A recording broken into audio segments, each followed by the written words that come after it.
With its rich red coat, the banting is truly a beautiful animal. Although he's been wading in the mud, this young bull shows the white stockings on each leg. These markings are found on Gore and Coupre as well, but are seldom if ever seen on other wild or domestic cattle.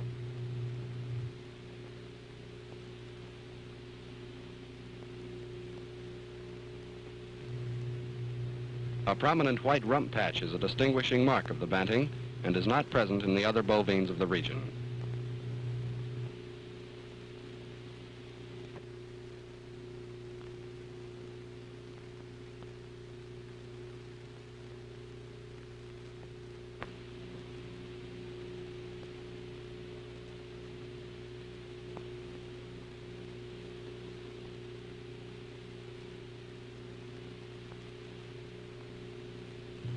Eld's deer are extremely common in the open forest areas of Cambodia. Males wear a shaggy neck ruff and may be identified by the shape of their antlers. The front and rear branches of the rack are aligned in a continuous smooth curve.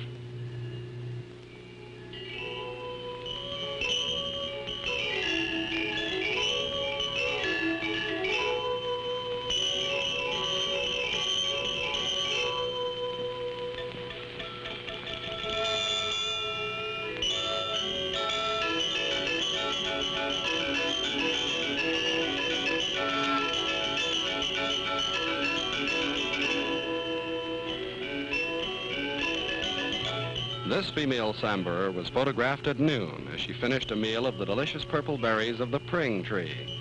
The sambar is the largest deer in Southeast Asia and never wanders far from the heavy forest cover.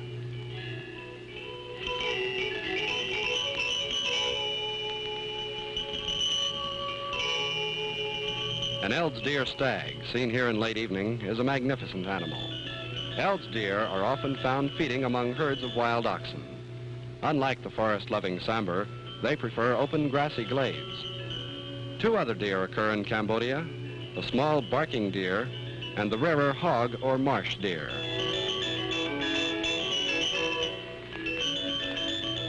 Mynah birds don't hesitate to hitch a ride on a wild hog. Wild hogs have the habit of constructing out of grass large brood mounds, often measuring 10 feet in diameter.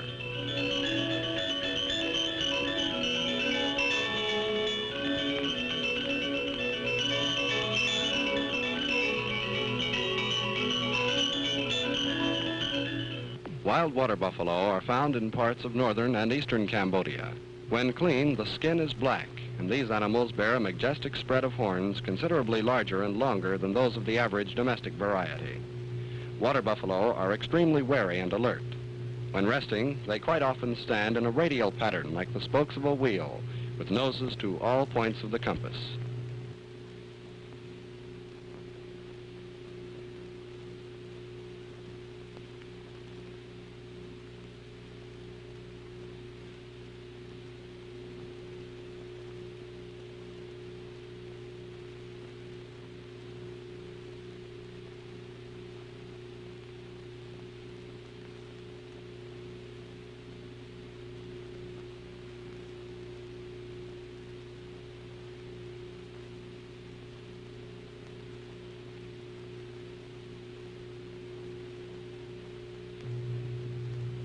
This group, seeking the scant shade of the open forest, was photographed with a 75mm lens.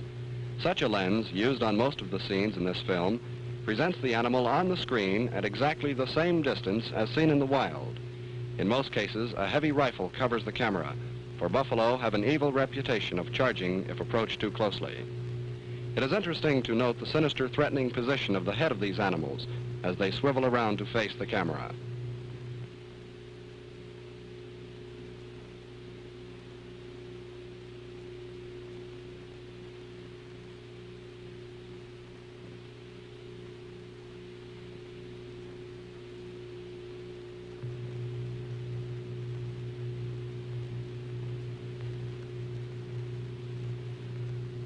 Water buffalo need periodic soaking to keep their skin in good shape. Expedition members were forced to drink from water holes such as this, muddied and polluted by buffalo, banting, and elephant. During the dry season, many water holes completely disappear, and streams become rivers of sand.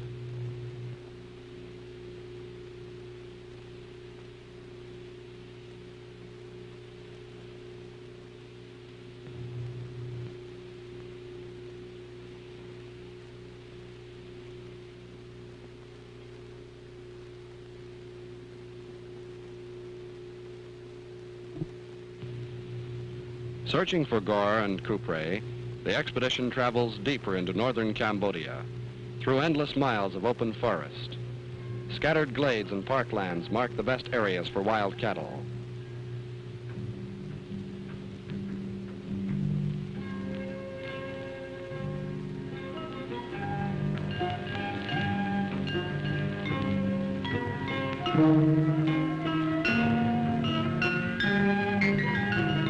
In a roadside waterhole, a Jabiru stork finds good fishing. This colorful bird shares the wading with cranes and ibis. A giant black ibis, largest in the world, is known only from a small area in Cambodia north of the Great Lake.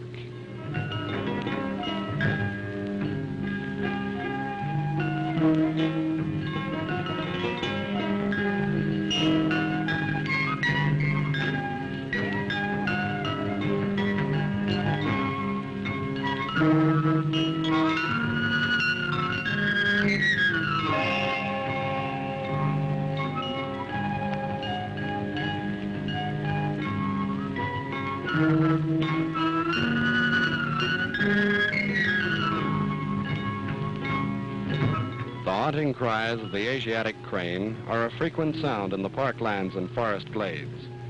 It is not unusual to see these birds feeding together with wild cattle in the center of large open areas.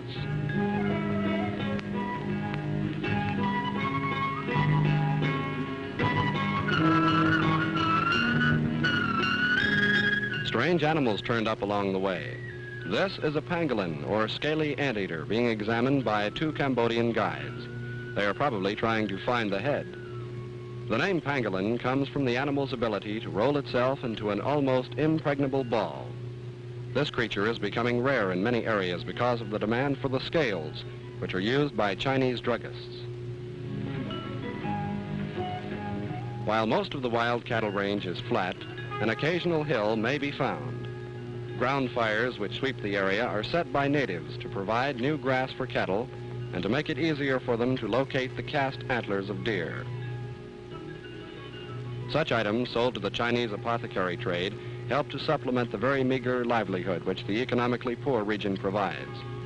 While there are no pronounced seasons of heat and cold in Cambodia, many of the trees lose their leaves during the dry season. Most of the prominent species belong to the family of dipterocarps, noted for bearing huge winged seeds.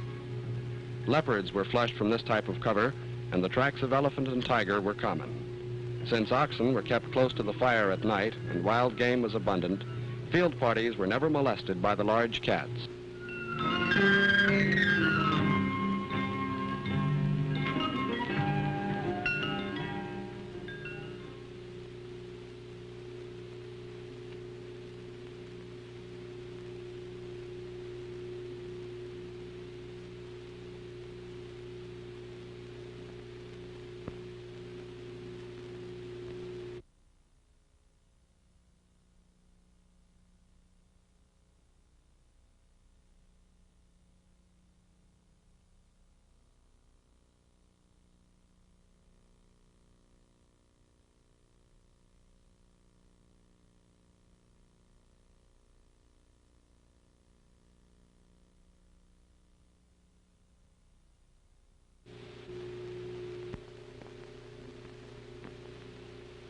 Gaur are the largest of the wild cattle, often standing 6 feet high at the shoulders. They are almost always found in the vicinity of areas of dense forest, and it is rare indeed to find them out at midday or when the light is adequate for photography.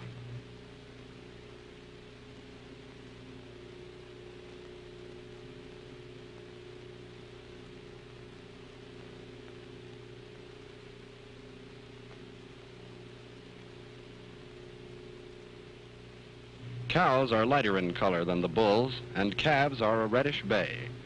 This coloration is a characteristic of the calves of most wild cattle, including the bison.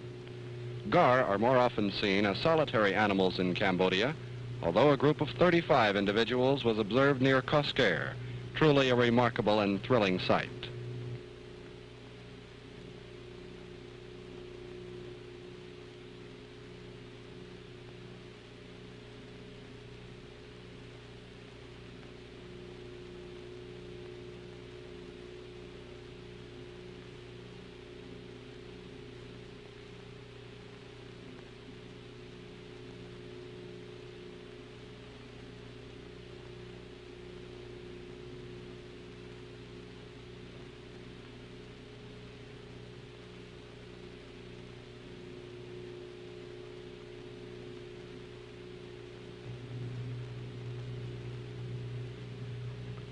You might think this bull gar was departing. So did his observers, who were startled to see him turn and appear to head directly for the camera.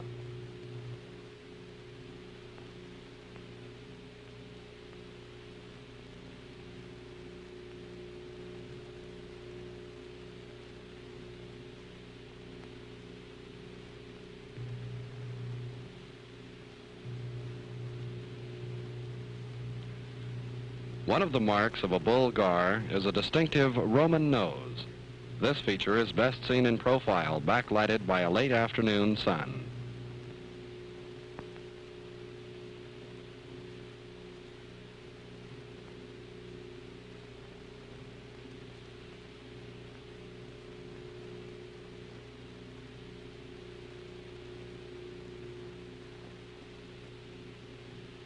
This beautiful example of an adult bull gar was approached to a distance of 55 yards.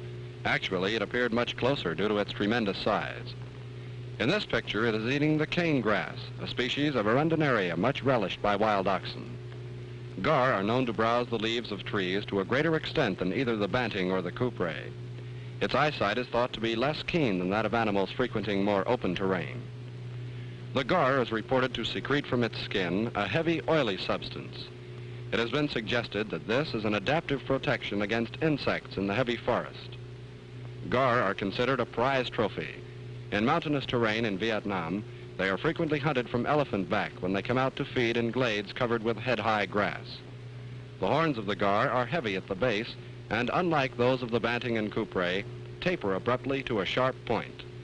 It is not always prudent to approach an animal this closely. This is doubly hazardous if it is a female with calf.